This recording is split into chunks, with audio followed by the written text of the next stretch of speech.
Salut à toutes et à tous, bienvenue pour cette seconde vidéo de FAQ, donc la partie 2. Si vous n'avez pas vu la partie 1, elle s'affiche juste ici, je vous invite à aller la regarder et quoi qu'il arrive à vous abonner à ma chaîne. Donc FAQ c'est quoi? Je réponds tout simplement à vos questions que vous m'aviez posées lors d'une petite vidéo où je vous avais donné la parole, donc en commentaire vous m'aviez posé des questions. Je n'avais pas répondu à toutes les questions parce qu'il y en avait beaucoup et dans cette seconde vidéo je vais donc répondre à toutes les autres questions. Je vais essayer du moins. Sachant que j'avais déjà tourné cette vidéo, mais malheureusement j'ai fait une connerie, je l'ai effacée. Donc je dois la retourner. Elle dure 1h25. Donc je vous avoue que je les avais un petit peu là, ce qui explique le fait que j'ai mis un petit peu de temps. Et en plus, en mois d'août, j'avais beaucoup de choses à faire. Résultat, ça m'a mis du temps. Mais bon, j'y suis. Je la retourne pour la remonter dans la foulée. Et aujourd'hui, je vous la présente. Donc, pas mal de questions, comme je vous l'ai dit. Si jamais. Bon, mon chien est en train de se gratter, si la caméra bouge, c'est normal. Si jamais vous ne voulez pas voir toute la vidéo dans son intégralité, je vous mets les questions avec en face le temps de passage en lien dans la description. Comme ça, vous pouvez aller directement au temps de passage de la question qui vous intéresse. Donc, c'est parti pour cette seconde partie du FAQ.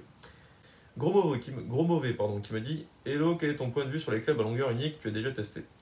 Alors, je n'ai jamais testé. La marque Sterling, qui est la marque la principale sur le marché par rapport aux clubs à longueur unique, basé sur la réussite de Brisson de Chambaud qui joue des clubs qui ont tous la longueur d'un fer 6.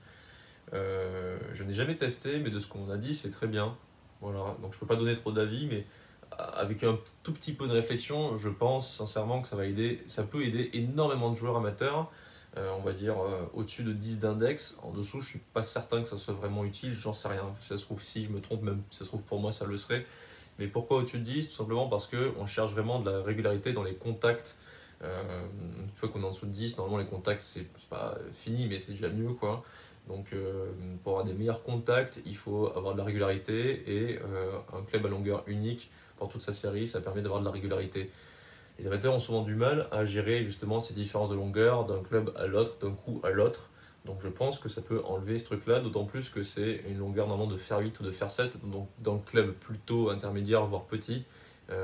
Et le plus dur à avoir, c'est les contacts avec les longs clubs, notamment les longs fers. Donc ce que j'en pense, c'est que c'est certainement une très bonne chose, mais pour vous en faire un avis et aller tester vous-même. Voilà, donc encore merci pour ta question, Gros Mauvais. Alors, troisième question, Léo Bonin. Léo me dit « Salut Florent Barreau pour tes vlogs, toujours très sympa. Quel lien fais-tu entre le golf et l'écologie ?» Question bonus, quelle est ta vision pour une pratique encore plus responsable? Merci pour la qualité de ta vidéo et ton jeu. Merci Léo pour ta question. Donc, quel lien fais-tu entre le golf et l'écologie? Alors, je pense que le golf est en train, comme tout en fait, en ce moment, de changer un petit peu de facette parce que l'écologie est une chose qui s'impose à nous de fait, puisque le monde change à cause de nous en grande partie et on va devoir s'adapter, et pas juste dans la vie, dans le golf aussi. Le golf étant un sport qui se pratique en pleine nature, je pense qu'il est encore plus important de faire attention dans notre sport à l'écologie, parce qu'on a réellement un véritable impact sur l'écologie. Voilà, dire que le sport, le golf est écolo, c'est avec tout un truc que j'ai déjà entendu, oui mais on protège la nature d'une certaine manière, de machin.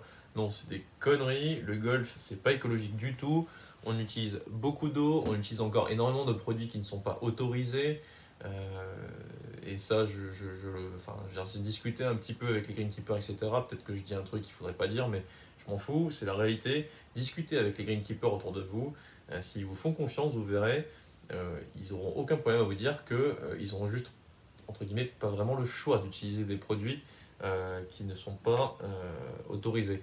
Alors ils en utilisent beaucoup moins qu'avant, mais ils continuent à l'utiliser. Pourquoi? Parce qu'ils n'ont pas été formés, parce que parfois, malheureusement, ils n'ont pas les moyens de faire autrement, et parce que tout ça prend énormément de temps, et la réalité économique fait que si on n'a pas un beau parcours, les gens ne viennent pas jouer, on ne gagne pas d'argent, le golf ferme. Donc notre responsabilité, donc j'en viens à notre responsabilité à nous en tant qu'utilisateurs, donc en tant que joueurs de golf en fait, c'est de ne pas hésiter à aller payer des green fees sur des golfs qui l'été par exemple sont complètement cramés. Par exemple, c'est tout con, hein, mais il va falloir se rentrer dans le crâne que c'est nous qui devons nous adapter à la nature et donc aux saisons plutôt que l'inverse. Voilà. C'est aussi con que ça. Maintenant, voilà, voir des golfs verts, parfaitement verts l'été, ça veut dire quoi? Ça veut dire des hectotonnes, litres, je sais pas comment on dit ça, de flotte qui sont balancées. Après, chaque golf est bien particulier. Certains le peuvent parce qu'ils puisent dans des nappes ou ont des accords avec des stations, etc. Enfin bref, il y a des golfs qui peuvent se permettre de le faire, il y en a d'autres qui ne peuvent pas parce qu'à cause des restrictions, etc., etc. Les sols sont différents.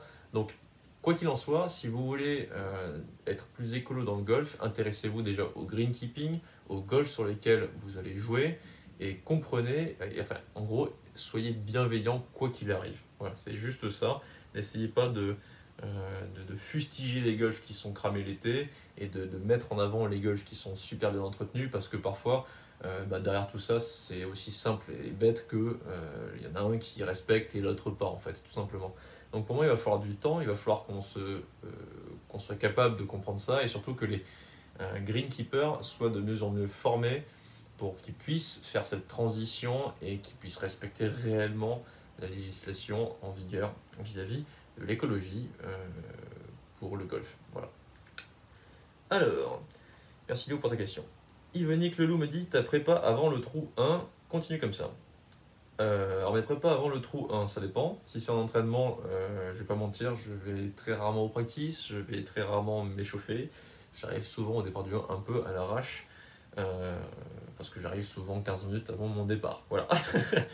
Mais bon, les cordonniers sont les plus mal chaussés. Sinon, si j'ai envie d'être performant, donc en compétition ou même en entraînement quand j'ai envie d'être performant, je vais au practice généralement 1 heure avant mon départ. Donc practice, c'est zone d'entraînement. Je commence toujours par du chipping, donc des approches pour réveiller un petit peu les sens et le contrôle de la phase de club, le contact avec le sol et tout.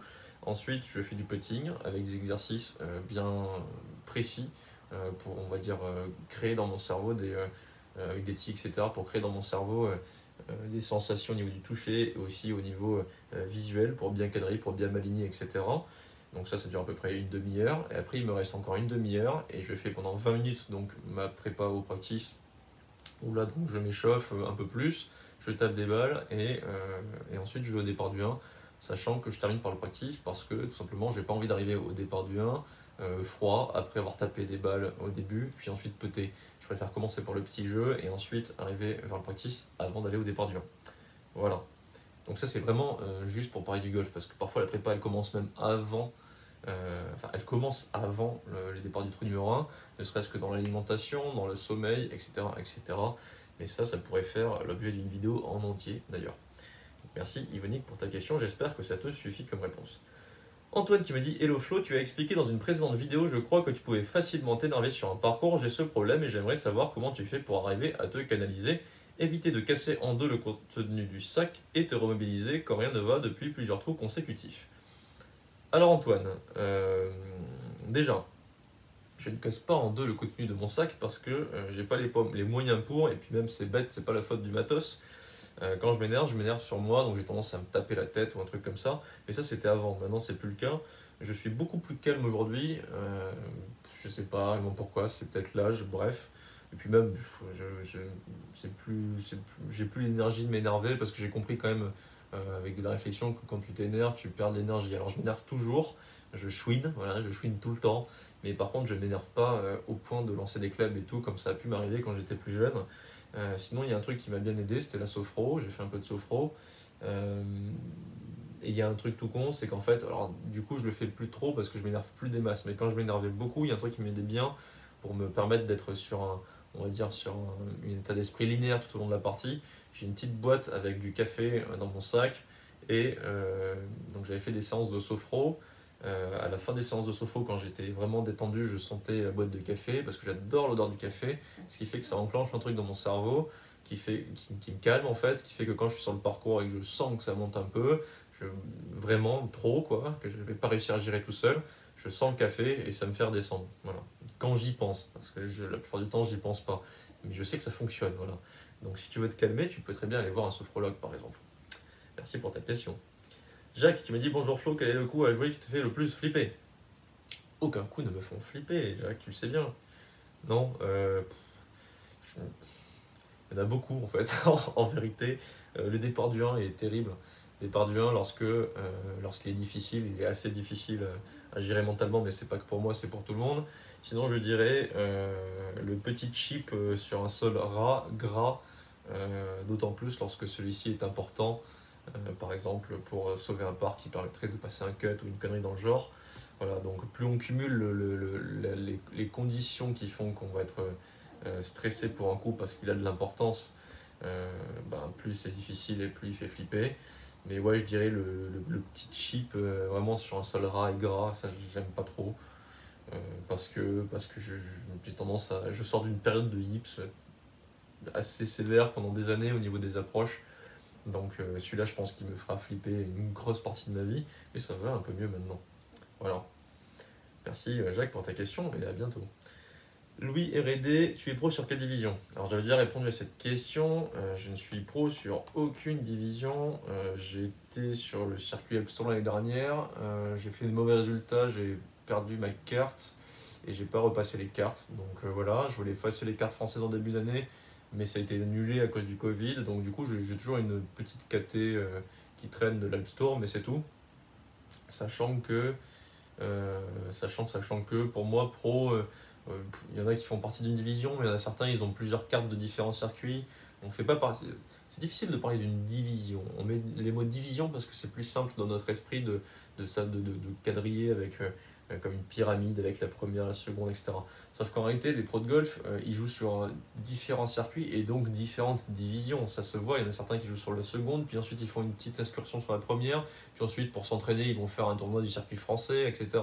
Donc moi je vois vraiment ça comme étant une carrière où tu fais des tournois que tu as envie de faire et puis c'est tout, quoi. En tout cas moi c'est comme ça que je le vois.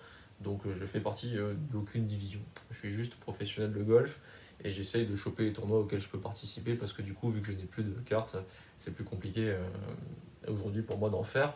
Mais l'année prochaine je compte repasser les cartes françaises et peut-être les cartes européennes lorsqu'elles auront de nouveaux lieux. Si le Covid nous laisse tranquille. Merci Louis pour ta question. Bruno qui nous dit bonjour Flo, à ton avis, quel intérêt pour un joueur amateur d'avoir un bois 3 dans son sac? Bah, d'aller loin, comme le bois 3 aide à aller loin, je dirais d'aller loin. L'intérêt c'est de permettre d'avoir une arme en plus dans son sac. Tous les clubs sont importants, le bois 3 d'autant plus que justement c'est un club qui va loin. Si tu me poses la question, c'est peut-être que tu n'as que des fers dans ton sac. Donc un bois 3 c'est super utile parce qu'il va permettre d'aller loin depuis le tee, mais aussi d'être joué depuis le fairway pour pouvoir atteindre les greens, pour attaquer les greens. Donc c'est un des clubs les plus importants, clairement. Euh, Comme le driver, comme les wedges, enfin, comme un wedge, comme le putter et comme je dirais le fair set. Voilà. Donc mais c'est bizarre comme question ça, quel intérêt un joueur amateur. Euh, pour un débutant, généralement, on commence avec une demi-série, donc il y est déjà. Si toi, tu t'es acheté des clubs comme ça, à Emmaüs, avec un fer 7, un fer 5, un sandwich, un truc voilà, complètement dépareillé, voilà, un bois va te servir à aller loin. Voilà, je crois que c'est aussi simple que ça. Fabien Camois qui me dit bonjour Flo, 417 000 licenciés français de golf, c'est peu. Comment tu verrais l'expansion du golf en France si tu étais le président de la FFG? Merci Fabien pour ta question, pardon. Alors déjà, première chose, pour moi 417 000 licenciés, c'est pas peu, c'est énorme. Tout est relatif. Si tu vas jouer en Côte d'Ivoire, ils ont que un golf et ils doivent être 1000 licenciés. Donc 417 000, c'est énorme. Donc après, en comparaison avec les pays anglais, anglo-saxons, pardon, c'est évidemment très peu, mais voilà, ça dépend d'où tu te situes en fait. Et ensuite, oui, comment faire pour l'expansion du golf si j'étais président de la FFG? Euh, Moi, la question que je me pose en fait, c'est pourquoi on veut toujours une expansion en fait. Alors je sais que je vais me faire taper dessus par plein de gens, parce qu'il y en a plein qui veulent absolument, par passion du golf, j'imagine, faire en sorte que le golf ait de plus en plus de licenciés, etc. Et moi, la question que je me pose vraiment, c'est pourquoi en vouloir plus en fait. Euh, c'est un petit truc, je pense, qu'on a dans notre esprit européen capitaliste de base, de vouloir toujours plus, toujours plus, toujours plus. Moi, je veux pas plus de licenciés, je veux surtout la possibilité que tout le monde puisse essayer le golf et puisse y jouer s'il en a envie. Pour moi, c'est ça qui est important. Si on arrive à faire ça, il y aura plus de licenciés. Je pense. Ce sera logique. mais je ne recherche pas plus de licenciés. Enfin, je ne veux pas plus de licenciés. J'adore le golf, mais je vois pas l'intérêt. Moi, je dis pas aux gens, mais vas-y, enfin, je leur dis viens essayer le golf si tu veux, mais je vais pas les obliger ou j'ai pas envie nécessairement dans leur vie qu'ils aient envie de jouer au golf. En fait, il y en a plein qui s'en foutent complètement de taper dans une balle pour la mettre dans un trou, quoi. Chacun son truc.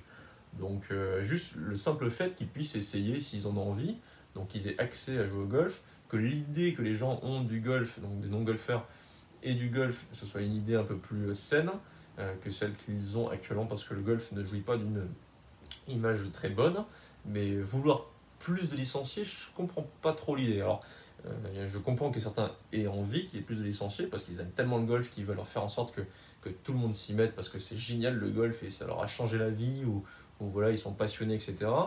Mais je veux pas plus de golfeurs, en fait. Perso, je m'en fous. Alors voilà. Et pourtant, j'adore transmettre le golf, etc.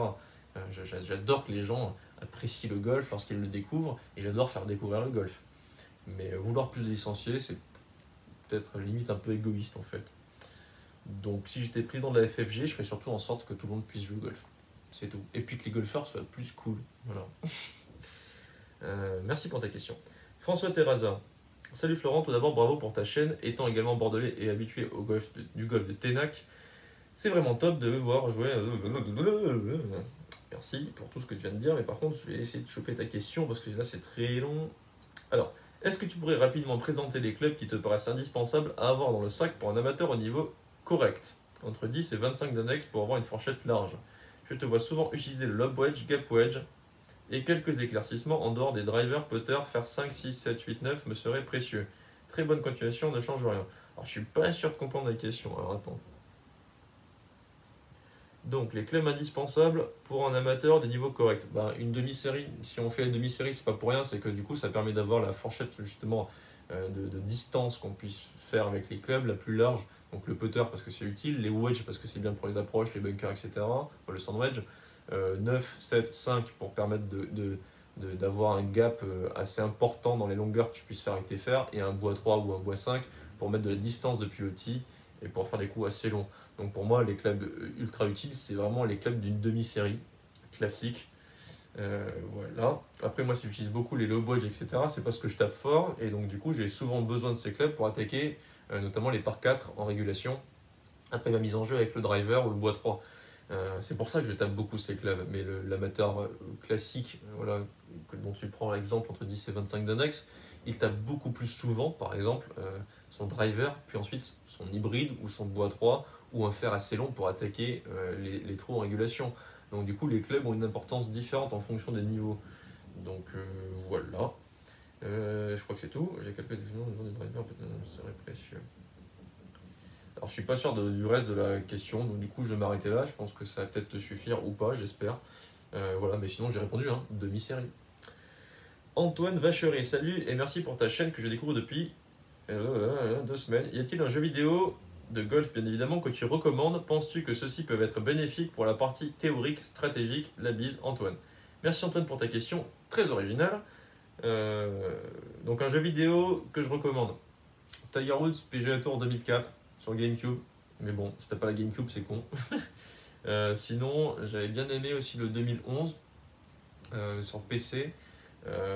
C'est à peu près les. J'en ai eu quelques autres, mais voilà, j'aime bien la franchise d'eSports parce que tu peux jouer avec les meilleurs joueurs, etc. Ce qui était cool dans le 2004, c'est qu'il était très complet, il y avait énormément de joueurs. Je sais que les dernières versions qui sortent, il y a beaucoup moins de joueurs, donc je trouve ça un peu nul.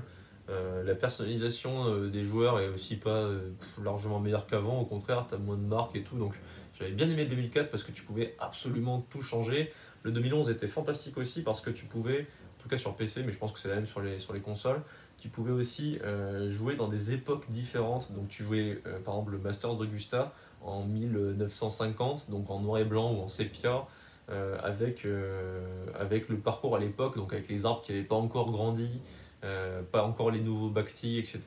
Donc en fonction des époques, et je trouvais ça vachement marrant de jouer du coup avec des knickers. Voilà.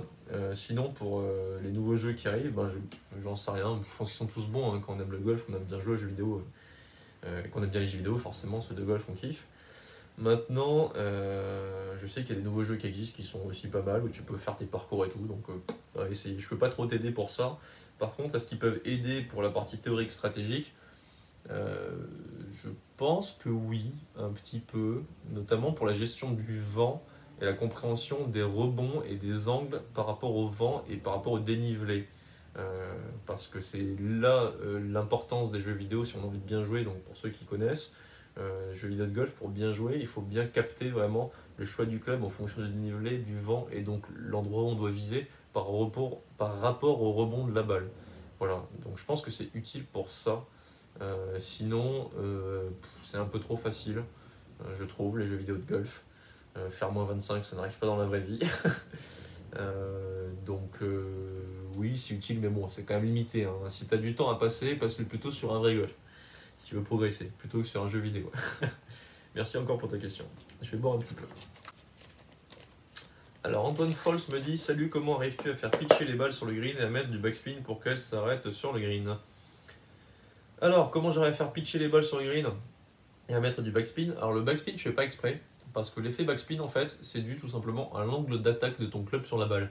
Étant donné que la balle est sur le sol, quand tu arrives avec ton club dessus comme ça, notamment avec un fer, puisque les fers on arrive en descendant véritablement assez fortement, forcément on brosse la balle et elle tourne sur elle-même, ça fait un effet backspin. Donc l'effet backspin, je fais pas exprès.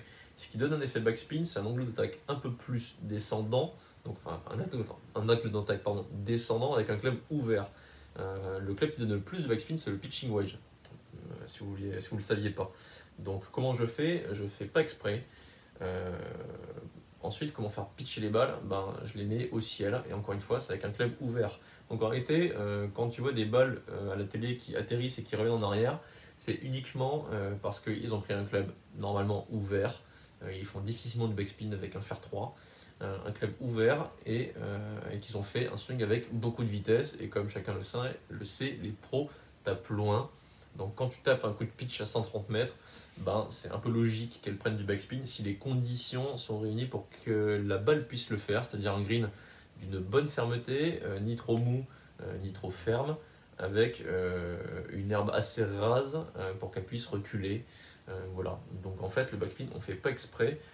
Quand on est pro, on essaye surtout de gérer la quantité de spin qu'on veut mettre, justement pour plutôt ne pas en donner trop si les greens sont trop réceptifs. C'est surtout dans ce sens-là qu'on essaie de gérer le backspin. Voilà, donc si toi tu veux en faire, comme je viens de te dire, tape plus loin et surtout prends un divo avec un divo qui commence après la balle, donc le fameux balter. Quand tu progresseras, tu feras du backspin, tout simplement. Sachant que, petite parenthèse, moi j'en fais très rarement parce que je joue très rarement des parcours qui permettent d'avoir des conditions pour faire du backspin. Pour faire du backspin, il faut des parcours en très bon état, manucurés. Et ça, c'est une fois tous les ans que j'en joue. Donc si, des petits effets rétro de 1 mètre tout le temps, quasiment, mais par contre des effets vraiment backspin de 5-6 mètres, là j'essaie de réfléchir, ça doit bien faire 1 an et demi que j'ai pas joué un parcours où je pouvais vraiment mettre plus de 2-3 mètres de backspin. Donc c'est quand même assez rare. C'est qu'à la télé quasiment qu'on voit ça. Merci pour ta question. Mathieu Lobato qui me dit grip fort ou faible. Grip neutre. Alors si les questions c'est moi, est-ce que j'ai un grip fort ou faible, la réponse c'est grip neutre justement. J'ai un grip qui est neutre, qui est à peine fort en fonction des coups que je joue, mais la plupart du temps il est neutre. Avant j'avais un grip faible, ce qui est quand même assez rare. Et si on doit choisir normalement pour un amateur fort ou faible, j'aurais plutôt tendance à dire fort plutôt que faible, parce que généralement les grips faibles chez les amateurs c'est parce qu'en fait ils ont, c'est même pas une question de faible ou fort, c'est que souvent ils le prennent pas forcément dans les doigts, ils le prennent ici au milieu de la pomme là. Résultat, en fait, ils ont pas du tout d'action de poignet comme il faudrait. Euh, voilà, et encore plus quand ils prennent un grip fort, ce qui est assez terrible, c'est quand ils prennent un grip fort, ils le prennent avec la main droite, en prenant le club comme ça dessous avec la main droite pour les droitiers. Résultat, là c'est pas bon non plus. C'est surtout, il n'y a pas de grip fort ou faible, c'est surtout bon grip en fait. Voilà. Et pour savoir ce que c'est un bon grip, il faut prendre des cours avec moi. Merci le bateau pour ta question. Olivier N qui m'a dit: Salut Flo, quel parcours rêves-tu de jouer et avec quel joueur?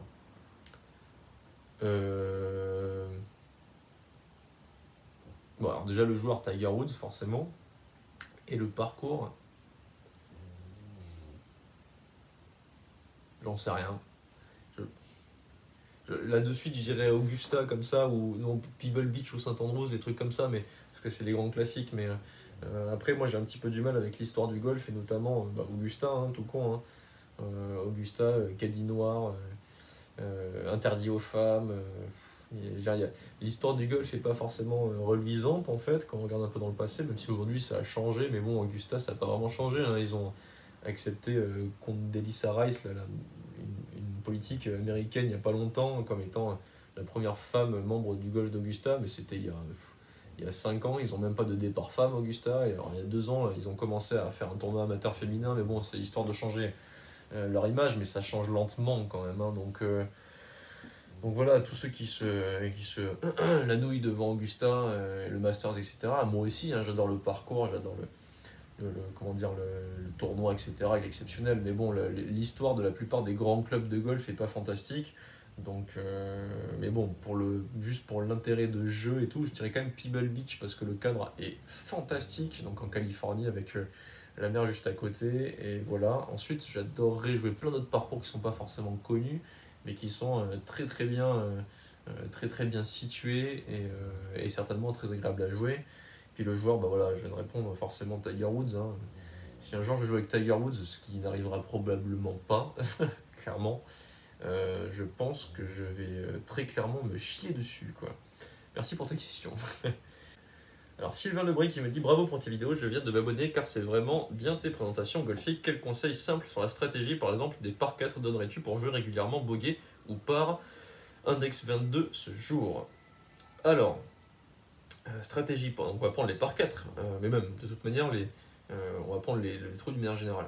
Forcément pour faire des pars, alors tu m'as dit bogey ou par, ce qui est complètement différent, mais pour faire des bogeys, ou des parts, il faut être capable de pouvoir, essayer de ne pas perdre de balles. Déjà ça c'est le premier truc. Si on perd pas de balles, on évite les pénalités, donc on évite les doubles. Ensuite on évite les 3 putts aussi. Donc si tu essayes si tu veux progresser, déjà éviter les 3 putts, donc travailler son putting, éviter de perdre des balles, donc travailler sa régularité. Ensuite ça va dépendre de tes distances, mais d'une manière générale, si on veut réussir à faire des parts, il faut toucher des greens en régulation, c'est-à-dire en 2 sur les par 4, en 1 sur les par 3 ou en 3 sur les par 5. Le plus simple pour toi, ça va être les par 3 et les par 4. Les par 5 étant des trous longs, c'est plus difficile pour les amateurs, donc on va essayer de focaliser la stratégie vraiment sur par 3, par 4 pour faire les pars, et à la limite bogey sur les par 5.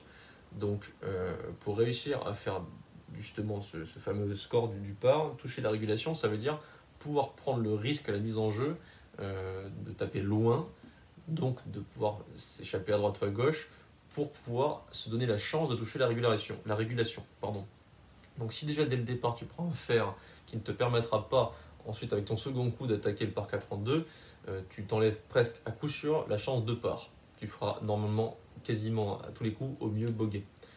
Ce qui veut dire qu'en fait, mais si le trou est étroit, attention, si tu prends le driver, tu risques de perdre ta balle. Donc en fait, ça va juste dépendre du trou. Voilà. Si le trou est très étroit, que tu as des chances de prendre des pénalités, alors assure le bogey. Si le trou est très large, prends un peu plus de risques dans le choix de tes clubs, donc des clubs plus longs pour te permettre d'aller chercher la régulation pour faire un par, on va dire, tranquille, en faisant 2 putts si tu fais des bons coups. Évite les bunkers. Essaye de te mettre toujours en position d'avoir des approches avec de la place pour faire rouler ta balle, donc pour faire des approches roulées. Donc quand tu attaques un green, essaye de l'attaquer plutôt avec une tendance à droite si le drapeau est situé à gauche, plutôt vers la gauche si le drapeau est situé à droite, en prenant en compte évidemment des obstacles. Voilà, donc ça va vraiment dépendre du trou en fait. Je pourrais parler de ça pendant une éternité parce que la stratégie, c'est un truc qui m'intéresse beaucoup. Mais ce qui est sûr, c'est que, comme je viens de le dire, il faut que tu puisses toucher des régulations si tu veux faire des parts ou te mettre en position de faire chip putt, donc finalement attaquer encore une fois des régulations, parce que pour faire chip putt, il faut l'attaquer et rater le green, en tout cas avoir les distances pour se rapprocher vraiment du green. Donc tout va se jouer dès la mise en jeu. Première chose, ne pas la perdre. Seconde chose, si possible, essayer de faire de la distance. Et ensuite, je dirais, quand tu attaques le green, donc la troisième chose, se mettre en position d'avoir le coup d'après qui sera facile, putt ou approche. Voilà. Merci pour ta question. Alors, DarkChick91 qui me dit pain au chocolat ou chocolatine. Chocolatine, bien entendu. Quelle question. Sérieux, mis à part Bois Driver, doit-on avoir une variation du swing sur les fers 4, 3, 2? Je crois que tu as un swing pour chaque club, me semble-t-il. Merci. Donc là, si la question c'est par rapport au fer, est-ce qu'on a une variation de plan? Oui, parce que le club a un lie différent, une longueur différente, et on a une position par rapport à la balle qui est plus ou moins éloignée de celle-ci, mais on n'y pense pas nécessairement. Moi, j'essaye pas dans mon swing d'avoir un plan différent avec le fer 4, par exemple, par rapport à mon fer 9. Donc, de fait, que le club change, le plan est différent, mais on n'y pense pas. Enfin, moi, je ne pense pas à changer mon plan. Voilà. Alors, Nicolas Goubet me dit: quels sont tes objectifs en tant que pro de golf? Quelle est ta marge de progression et ce sur quoi tu travailles? Alors, merci Nicolas pour ta question. Objectif en tant que pro de golf, j'imagine donc en tant que pro joueur. Donc, alors je sais pas, ça se trouve c'est pro enseignant, je n'en sais rien. Et j'imagine que vu le reste de la question, c'est par rapport au fait d'être pro joueur. Donc moi, mes objectifs en tant que pro joueur, ils sont pas très élevés parce qu'en fait, je joue plus vraiment beaucoup de tournois et puis j'essaie surtout de me faire plaisir. C'est surtout en tant que golfeur, j'essaye d'être la meilleure version de moi-même en tant que joueur de golf. Et en fonction de ça, je verrai où ça me mène. Voilà, c'est juste ça. Sachant que je m'entraîne peu, voire pas du tout. Partant de ce principe-là, les objectifs, ils peuvent pas être très élevés. Néanmoins, je sais que je vais toujours avoir des invitations pour jouer l'Open de Guadeloupe, qui est un tournoi de l'Alps Tour que je joue depuis pas mal d'années. J'ai fait au mieux une 13e place, où j'étais à 6 coups du playoff. Donc 6 coups, c'est sur 3 jours, donc c'est-à-dire 2 coups par jour. Donc je sais que j'ai potentiellement, intrinsèquement, le niveau pour gagner peut-être un jour l'Open de Guadeloupe, qui est mon Open de cœur. Donc mon grand objectif dans ma vie de golfeur, c'est de gagner l'Open de Guadeloupe. Voilà. Donc voilà, certains me répondent la Ryder Cup, le Masters et tout. Moi je suis très très loin de tout ça. Juste gagner l'Open de Guadeloupe, ça me ferait trop plaisir quoi. Et pourquoi pas ne serait-ce qu'un tournoi professionnel tout court en fait, quelle que soit la division, etc. Donc mes objectifs c'est de faire des tournois qui me plaisent, dans des cadres qui me plaisent et d'y performer. Pourquoi pas? Voilà. La marge de progression, ce sur quoi tu travailles. Donc je viens de le dire, je ne travaille pas des masses, pour ne pas dire pas du tout. Donc ma marge de progression est forcément très importante. Ma marge de progression, je crois qu'elle est surtout sur la caboche, parce que je joue très bien en entraînement, je suis le meilleur joueur qui existe en reco, mais par contre je suis vraiment une buse en compétition depuis maintenant 1 an et demi que j'ai repris réellement le golf, quoi. Parce que je m'étais arrêté avant. Et donc du coup j'ai perdu cette habitude des tournois, etc. Et je sais plus trop bien gérer mon stress en compétition. C'est surtout sur ça qu'elle existe, ma marge de progression. Sinon, en termes de jeu à proprement parler, je dirais qu'il faut que je sois plus régulier sur mon putting tout au long de l'année et surtout sur mon petit jeu qui est littéralement catastrophique par rapport à mes collègues. Voilà, moi, si je touche pas au moins 12-13 greens en régulation, j'ai quasiment aucune chance de jouer sous le par parce que je fais jamais de chip putt, quoi. Donc, ou très très rarement. Donc je dirais petit jeu, putting pour être plus régulier, puis surtout dans la tête pour que je puisse réussir à développer mon jeu de golf en compétition comme j'arrive à le faire en entraînement. Voilà. Exuline qui me dit: bonjour Flo, je crois tout simplement que je te poserai la question d'où est venue cette passion du golf. Qu'est-ce qui un jour a fait que tu t'es dit que tu allais faire du golf? Car je crois qu'on a chacun sa propre histoire, etc. etc. Merci pour cette petite question, Exuline.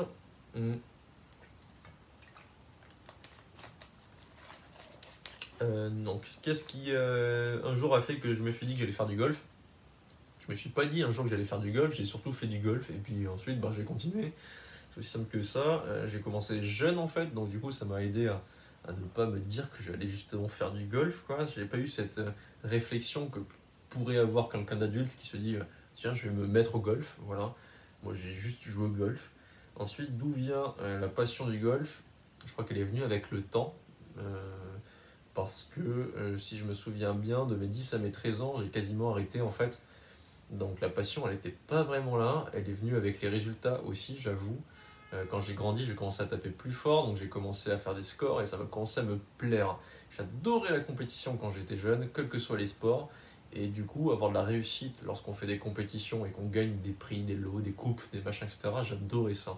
Donc je pense que la passion, elle est venue avec le temps. Sinon, le geste sportif du golf et le fait de taper dans une balle, le plaisir de lancer un objet loin, ça je pense que c'est comme on l'a tous un petit peu en nous en fait. Moi je l'ai appris d'une manière je pense assez particulière. Quand j'étais jeune, je vivais aux Antilles et quand j'étais tout petit, donc de mes 3 ans à mes 8 ans, j'allais souvent à la rivière avec mes parents en Martinique, donc dans la forêt. Et lorsqu'on remontait, lorsqu'on faisait la rando pour aller à la rivière, je chopais des bâtons. Mon jeu préféré c'était de choper des bâtons et d'essayer de faucher des fougères en essayant de viser des points bien précis sur les fougères que je fauchais. Et j'essayais aussi de taper sur des cailloux qui étaient sur le sol. Donc ce geste en fait de lancer avec un mouvement, avec un objet, donc en l'occurrence un bâton dans la main, m'a donné peut-être cette passion de fracasser quelque chose. Donc après c'est venu avec le tennis et avec le golf, parce que j'ai joué au tennis aussi. Et du coup le golf ça m'est peut-être tombé dessus parce que justement j'adorais fracasser des fougères quand j'étais plus jeune. Voilà. C'est une théorie un peu fumeuse mais c'est ma théorie. Merci encore pour ta question. Alors, Olivier Ossena qui nous dit comment te vois-tu dans un an, YouTube vs Golf Pro ou autre? Dans un an, j'en sais rien du tout. YouTube, ce sera certainement encore le cas puisque ça fonctionne bien, donc j'aimerais bien que ça continue de fonctionner. C'est ce qui me permet de gagner en visibilité et donc de gagner ma vie aujourd'hui. Donc, enfin, commencer à gagner ma vie aujourd'hui. Donc, je crois que ça va pas s'arrêter, tout simplement. Golf Pro, peut-être que j'y retournerai lorsque j'aurai peut-être plus les moyens. Là de suite, ma priorité, c'est surtout de manger, en fait. Je pense que je vais continuer à faire ce que je fais aujourd'hui, c'est-à-dire un petit peu de tout, parce que j'aime pas me cantonner à un seul truc. Donc YouTube, ça me plaît, Golf Pro, ça me plaît, enseignement, ça me plaît. Voilà, donc un petit peu de tout ça, j'imagine. Peut-être plus ou moins dans certains secteurs plutôt que d'autres, je sais pas trop, je verrai. En tout cas, ma vie actuellement me plaît, donc je vois pas pourquoi je changerai. Voilà. Alors, Christophe Moyardi qui m'a dit Flo, comment reprendre confiance dans son driver? Plus ça va, moins je suis en confiance avec les bois. À vouloir gagner en distance, j'en perds le rythme et mes repères. J'en suis à un point où j'hésite à laisser définitivement tomber le driver et acheter un Fer 3 Utility. Qu'en penses-tu? Par ailleurs, comment fais-tu en compète pour te calmer et reprendre le cours normal du jeu en cas de défaillance sur les bois, par exemple? Euh, alors, comment reprendre confiance dans son driver? Alors, la première chose, c'est comprendre pourquoi on n'a plus confiance dans son driver. Pour quelle raison exacte tu n'aimes plus ton driver? J'imagine que forcément tu le tapes mal. Maintenant, il faut que tu saches comment tu le tapes mal. Est-ce que c'est des slices? Est-ce que c'est des mauvais contacts? Est-ce que c'est une distance qui n'est pas assez grande? Est-ce que c'est... Voilà. Et essayer de régler ce souci, qui est certainement un souci déjà à la base technique, qui ensuite est devenu mental. Quand tu es allé aussi loin dans la sous-confiance par rapport à un secteur de jeu, ça commence forcément par une lacune technique et donc un problème de niveau de jeu par rapport à ce point bien précis. Donc pour reprendre confiance en ton driver, c'est essayer d'avoir le plus de recul possible par rapport à la situation réelle de ce club et de ton jeu avec ce club, sachant qu'il faut que tu aies conscience que c'est un club qui est très important et donc la place du driver dans ton sac, elle est ultra utile. Donc changer avec un Fer 3 Utility ou quoi, oui pourquoi pas, pour recommencer à prendre plaisir à faire des scores, etc. Plutôt que de te forcer à prendre le driver. Et ça ne veut pas dire qu'en entraînement ou quoi, tu dois laisser tomber le driver pour autant. Je pense qu'il faut que tu fasses les deux de front. Donc essaye de comprendre pourquoi ça ne va pas avec ton driver, techniquement, pour ensuite essayer de régler ça pour que tu reprennes confiance. Et entre-temps, effectivement, en compétition ou autre, de temps en temps, tu le mets de côté et tu joues avec un autre club, que ce soit un bois 3 ou un Fer 3 Utility. Donc l'acheter pour remplacer le driver, non. L'acheter pour pallier à des problèmes de drive de temps à autre, oui. Voilà. Maintenant, comment je vais faire en compète pour me calmer et prendre le recours normal du jeu en cas de défense sur les bois, par exemple? Alors, lorsque ça va pas du tout, ben, je les laisse de côté et je prends mes fers.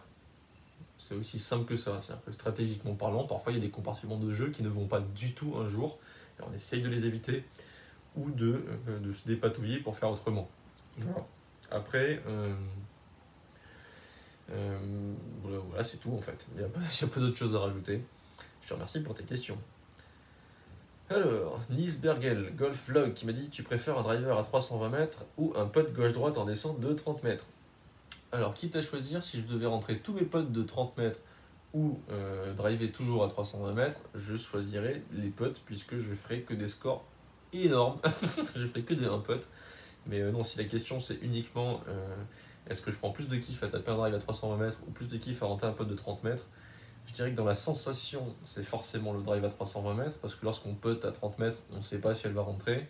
Maintenant, dans le ressenti, une fois que la balle est rentrée à 30 mètres, forcément ça fait plus d'émotion parce que c'est quand même quelque chose de très très très rare. Ça n'a pas dû m'arriver beaucoup dans ma vie. Alors que des drives à 320 mètres, ça arrive de temps en temps quand les conditions sont réunies. Euh, voilà. Donc au final, les drives à 320 mètres, en réalité, c'est vraiment qu'une question de conditions. Je vais pas me mettre, je vais pas me mettre à driver de 250 mètres au carré à 320 d'un seul coup, c'est pas possible, sauf si je joue à 4000 mètres d'altitude. Donc au final, les drives, ils font 320 mètres quand ils veulent bien le faire. Donc la sensation d'un drive très bien claqué, bref, généralement il n'y a que 10 mètres d'écart entre un drive très bien claqué et un drive normal. Donc elle n'est pas très différente, donc je dirais plutôt un putt de 30 mètres. Voilà. Merci encore pour ta question. François Bongrand qui m'a dit question comment devenir performant au putting, comment s'entraîner. Je suis golfeur depuis 1 an et j'arrive pas à comprendre comment progresser dans ce domaine. Je constate que chaque golf est différent au niveau de la roule, les pentes aussi. Voilà, suivant le green, j'arrive pas à saisir comment un bon putter arrive à s'adapter. J'aimerais comprendre, merci d'avance. Alors François, c'est tout con. Si ça fait 1 an que tu joues au golf, c'est un peu logique que tu aies du mal à t'adapter. Plus tu vas jouer au golf, plus tu vas putter, plus tu vas ancrer dans ton cerveau des petites sensations qui vont te dire, parce que le dosage de putting c'est de la magie. Hein. Si après 30 ans on putte mieux qu'après 1 mois, c'est logique. C'est que le cerveau s'est tout simplement habitué à ancrer en lui plein de souvenirs, etc. Il va piocher dans une petite case, dans un petit tiroir pour dire ah là 10 mètres en descente sur un truc qui visuellement paraît un peu roulant, tac, c'est ça que tu dois faire en termes de dosage tout simplement. Donc plus tu t'entraînes, mieux tu vas doser. C'est aussi con que ça. Donc là il y a mon chien qui est encore en train de se bouger. Luna, donc s'entraîner au putting le plus possible pour le dosage, c'est aussi bête que ça. Après il y a des choses à savoir qui vont venir avec l'expérience. Lorsqu'un green est donc le grain par exemple, lorsque le grain est brillant, donc le sens de l'herbe, le sens de pouce de l'herbe est couché, forcément ta balle va plus rouler. Donc il y a des trucs à regarder pour savoir comment on doit doser, pour donner des informations dans son cerveau. Il y a aussi des exercices pour s'entraîner à doser. Il y en a plein, tu peux en trouver plein sur internet. Donc en gros, pour faire simple, entraîne-toi, essaye de t'informer sur comment apprendre à doser. Mais sinon, pour passer d'un green à l'autre, donc ta question elle est quand même assez précise, comment faire, c'est la magie du putting et c'est la magie du cerveau tout simplement. Voilà, donc bon courage dans ta carrière golfique, au putting notamment. Alors, Natouche24 me dit à quel âge as-tu commencé le golf? Ça là, elle va être facile. Hein. J'ai commencé le golf à 8 ans et demi. Donc j'avais fait une initiation. Ensuite, j'ai continué jusqu'à 10 ans. De 10 à 13, j'ai continué, j'ai pris ma licence, mais je jouais plus trop. Et ensuite, à 13 ans, j'ai véritablement commencé à jouer beaucoup. Voilà. Alors, Bruno Houlier, salut jeune homme, j'ai 60 ans et à première vue, pas la même vision de la vie que toi. Ça doit être dû à mon âge, mais comme toi, j'adore le golf et je voulais savoir, toi, en tant que pro, arrives-tu à vivre de ce sport? Tu sembles vegan et très écolo, nature. Comment vis-tu la troisième mi-temps? Et pour t'avouer que j'apprécie ton jeu et tes commentaires, je serais heureux de t'accueillir au Gordon Golf de la forêt de Chantilly si tu passes dans l'Oise, afin de débattre de la vie golfique, et que tu te mesures à un senior. Alors, salut Bruno, merci pour ta question et pour ton petit texte très gentil.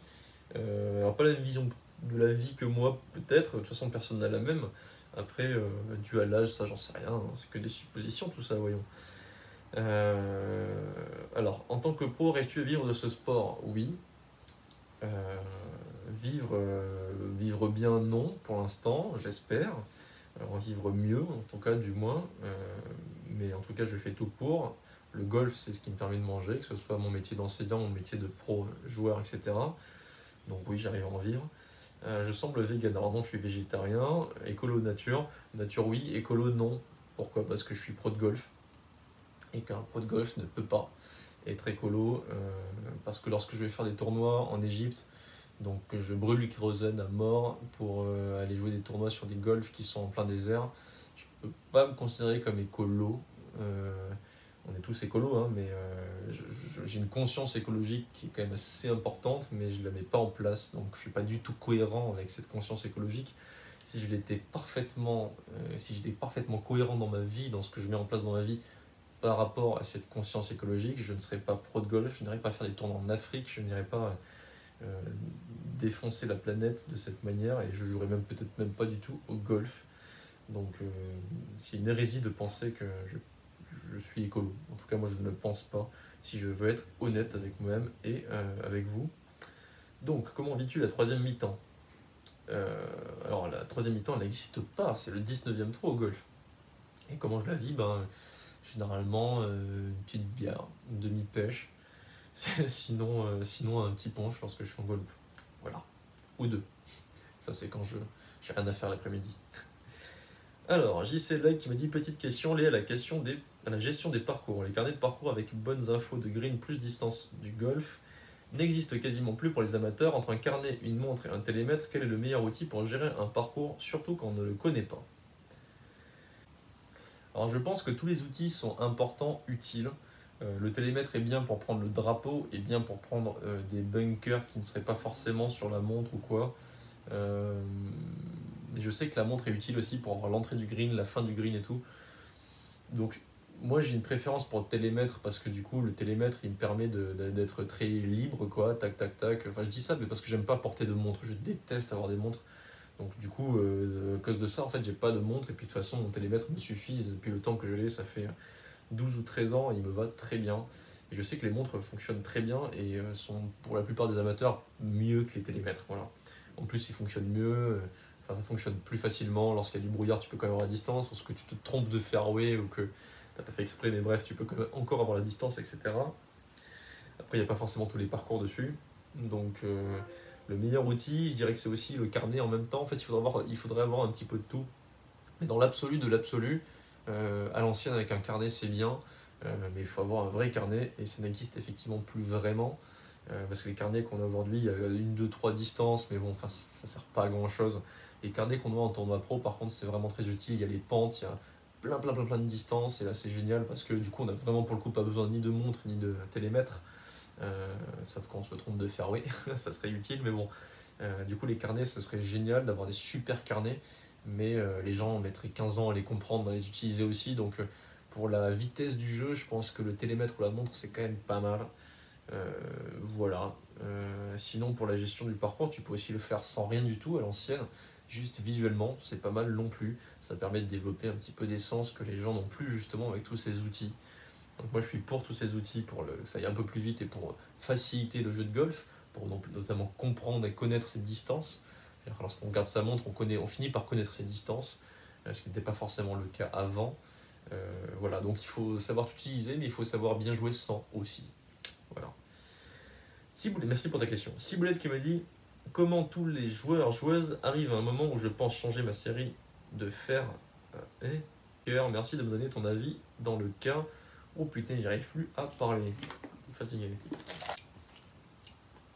Alors, comme toutes les joueurs, j'arrive à un moment où je pense changer ma série de fer qui a 6 ans et qui m'a amené à un niveau de 16 environ.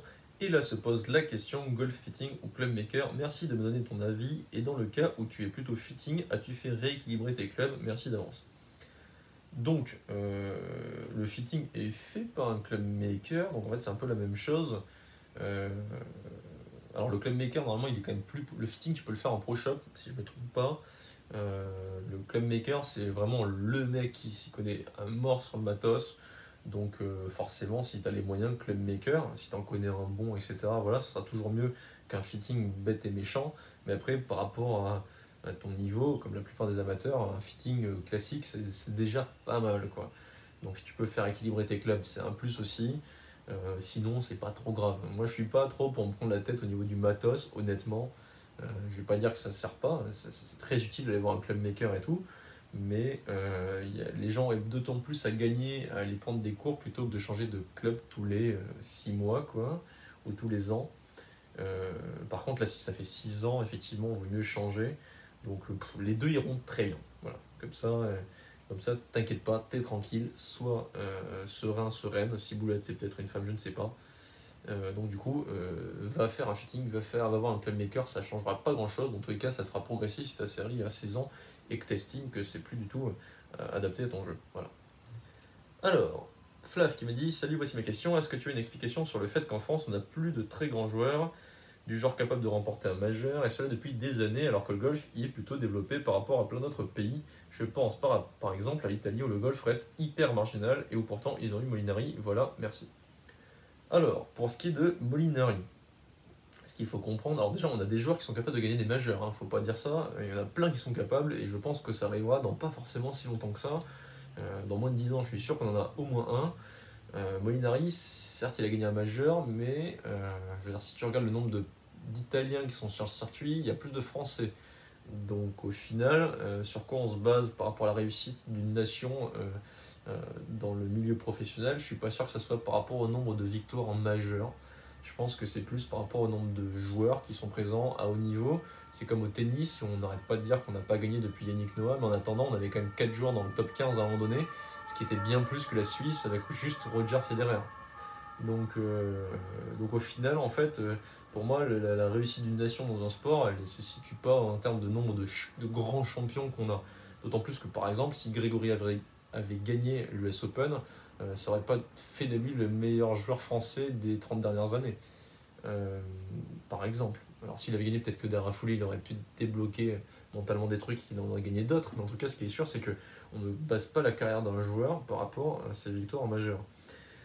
Ensuite, par rapport au fait qu'on ait des très grands joueurs, si on a plein de très grands joueurs, parce que je crois que la plupart des gens ne se rendent pas compte de ce que c'est vraiment le très haut niveau.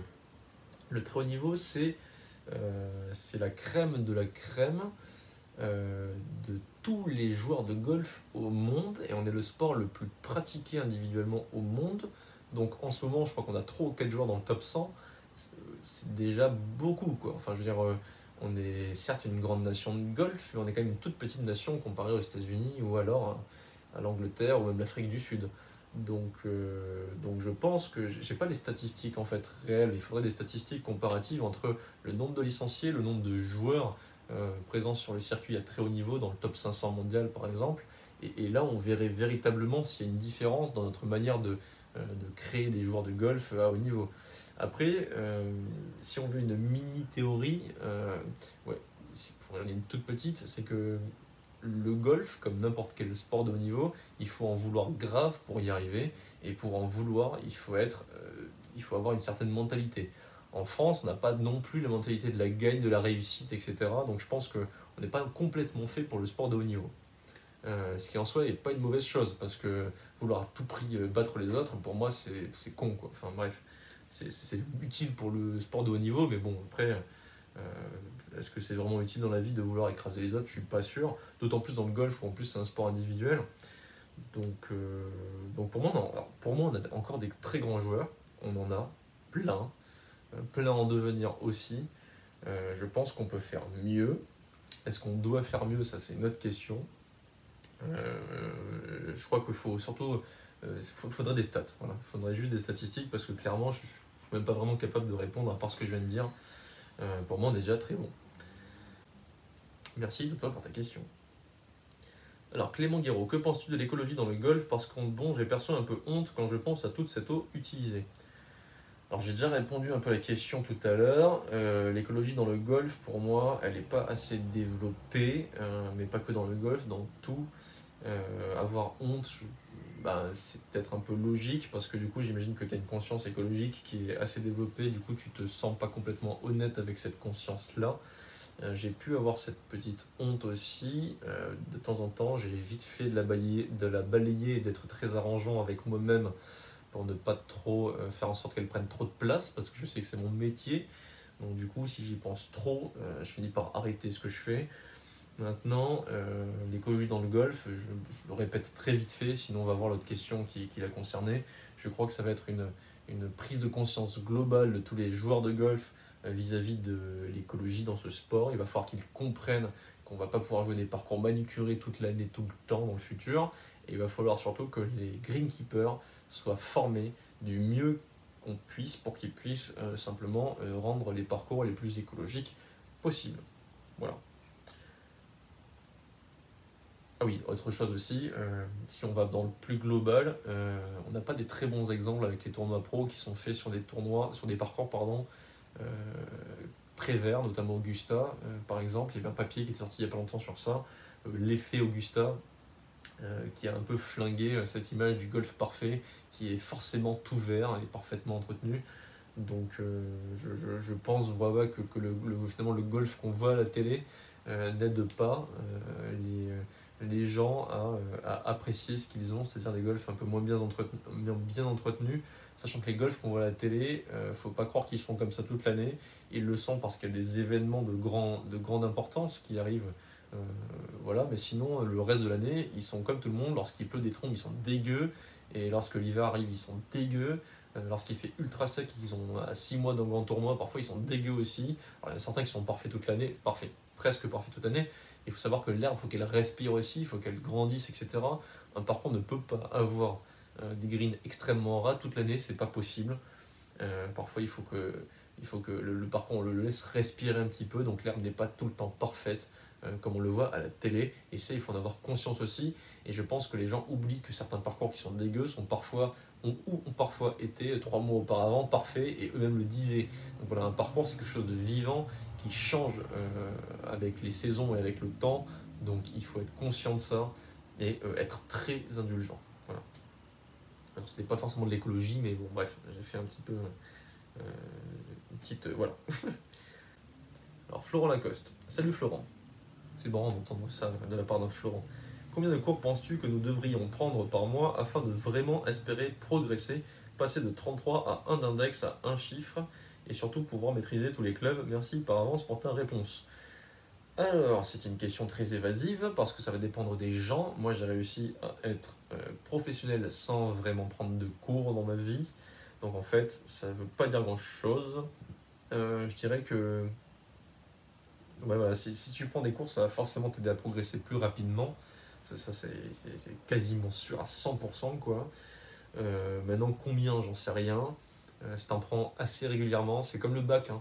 Si tu réserves, si tu t'entraînes à apprendre les choses par cœur juste avant, ça peut passer. Mais si tu as appris tout au long de l'année, ça sera sûr que ça va passer. Donc le golf, c'est un peu pareil. Si tu t'entraînes régulièrement et que tu prends des cours assez régulièrement, ça devrait quand même à la longue t'aider à être plus performant que si tu prends un cours tous les 3 ans juste pour mettre un pansement parce que là tu es vraiment au fond du seau, quoi. Voilà. Maintenant, pour passer à un chiffre, déjà il faut pouvoir être capable de passer un chiffre, c'est pas tout le monde qui y arrive. C'est sûr que sans prendre de cours c'est plus difficile, mais comme j'ai dit, j'ai réussi moi en soi. Donc j'étais à l'école de golf et tout, j'ai pris quelques cours, mais bon, c'est vraiment très peu par rapport à ce qu'on pourrait imaginer pour un pro. J'ai pas de coach, j'ai rien, quoi. Maintenant, pour maîtriser tous les clubs, mais étant donné qu'il y a énormément de compartiments de jeu, ça fait énormément de cours à apprendre et de choses à apprendre. Donc voilà, si je connais pas tes moyens, je connais pas tes objectifs, mais si tu veux progresser, je dirais que trouve-toi un bon pro et essaye de prendre un cours allez, tous les 1 mois et demi, 2 mois, ce serait déjà pas mal. Ça te ferait 5-6 cours par an et pour pouvoir mettre les choses en place petit à petit, avoir un suivi, etc. Et quand même pas tout chambouler tout le temps parce que sinon ça va te dégoûter, te décourager parce que quand on change quelque chose, généralement il y a quand même une petite phase avant la progression qui est assez difficile. Donc, ou pas, hein, ça dépend vraiment de ce que tu dois apprendre, mais donc voilà, je dirais un cours par mois, c'est déjà très bien. Et enfin, dernière question, et tant mieux parce que j'en peux plus, je suis rincé, je sais pas si ça se voit en vidéo. Charbel Macaron qui me dit: Salut Flo, selon toi, pourquoi la France n'a-t-elle pas de très bons joueurs de golf mondialement connus? Ah bah tiens, j'ai déjà répondu, tant mieux. Je veux dire classé parmi les 10 meilleurs mondiaux par exemple, ça coince à quel niveau? Et deuxième question, quelle est la destination golfique de rêve? Écosse avec Lynx, USA, Augusta, Pebble, Pinehurst, Nouvelle-Zélande, Australie, etc. Alors, mondialement connu, classé dans les 10 meilleurs mondiaux. Alors, Victor Dubuisson a failli réussir à être dans les 10 meilleurs mondiaux, mais il a fait un choix de vie et de carrière différent. Puis il y a plein d'autres choses qui sont rentrées en compte, donc du coup il n'a pas pu, mais je pense qu'il avait les moyens de le faire. Alors déjà pour être dans les 10 meilleurs mondiaux, on dit toujours qu'il faut énormément de talent, énormément de travail. Donc je crois qu'il faut donc du coup forcément énormément de chance aussi en fait pour réussir dans les 10 meilleurs mondiaux. Euh, Ça va arriver un jour qu'un golfeur français atteigne ce classement-là. Quand, je ne sais pas. Combien de temps, je ne sais pas. Mais ça arrivera. Euh, mais c'est très rare forcément et ça restera très rare à partir du moment où on est une petite nation comparée aux États-Unis notamment. Donc pourquoi? Bah parce qu'on a moins de joueurs, tout simplement. Donc ça coince surtout à ce niveau-là. Maintenant, et puis sinon j'ai déjà répondu plus à cette question juste avant, donc si tu veux aller voir, vas-y. Maintenant, deuxième question, quelle est ta destination golfique de rêve? J'en ai pas vraiment. Les links en Écosse, j'adorerais. Après, moi, je pense que j'aime tout pour en choisir juste une. Aux États-Unis, il y en a quand même un paquet de parcours qui sont fantastiques. Parce qu'ils en ont beaucoup. Donc, forcément, destination, si tu vas aux États-Unis, puis même aux États-Unis, ça veut rien dire, parce qu'il y a la Floride, on a plein aussi. Je suis déjà allé. Il y a la Californie, on a plein aussi. Le Texas, il y en a plein. Donc, c'est très grand, c'est un continent quasiment. Donc, destination. Après, je sais qu'en Asie aussi, aux alentours de la Thaïlande et tout, il y en a certains qui sont fantastiques dans la forêt tropicale. Moi, ça m'attire de jouer des golfs différents que je ne connais pas. J'adore les golfs de bord de mer, quel que soit le bord de mer. J'adorerais d'ailleurs aller jouer, je me rappelle plus de son nom, mais celui en Corse, qui a l'air fantastique, dont j'ai déjà vu les photos. Ensuite, je dirais l'Asie, ouais, l'Asie. Parce que les golfs sont bien différents en termes d'herbe, en termes de dessin, en termes de visu, de cadre, tout simplement. Voilà, donc les golfs en Asie, ça me plairait bien. Merci de nouveau pour ta question. Allez, touk. Bon, voilà, je suis lessivé, cette vidéo est terminée, j'espère qu'elle vous aura plu. Je vous remercie de l'avoir suivi, que ce soit partiellement ou complètement. Quoi qu'il en soit, j'espère que vous allez liker cette vidéo, m'aider en vous abonnant à ma chaîne, à la partager également pour que je puisse continuer à vous offrir autant de contenu que j'espère de qualité et de plus en plus avec le temps. Dites-moi en commentaire si vous avez apprécié mes réponses ou si vous n'étiez pas d'accord avec certaines de mes réponses. Sachant que je ne suis pas du tout quelqu'un qui reste borné, je peux changer d'avis aussi, je peux parfois dire n'importe quoi. Donc merci en tout cas, à nouveau, et puis on se voit très vite pour une nouvelle vidéo. Salut!